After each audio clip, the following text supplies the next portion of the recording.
સુરતના ઉધના વિસ્તારમાં આધેડની હત્યા. દીકરાની દુશ્મનીનો બદલો પિતાની હત્યાથી પૂરો થયો. પોલીસે ગણતરીના કલાકોમાં 3 આરોપીઓની ધરપકડ કરી. મૂળ મહારાષ્ટ્રના અને સુરતના ઉધના વિસ્તારમાં રહેતા ધનરાજ તાયડેની 4 થી 5 ઇસમોએ ચપ્પુના ઘા મારીને મોતને ઘાટ ઉતાર્યા હતા.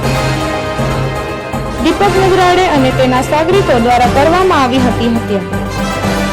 દીપકને મૃતક ધનરાજના દીકરા વિકી સાથે થોડા સમય પહેલા મારામારી થઈ હતી.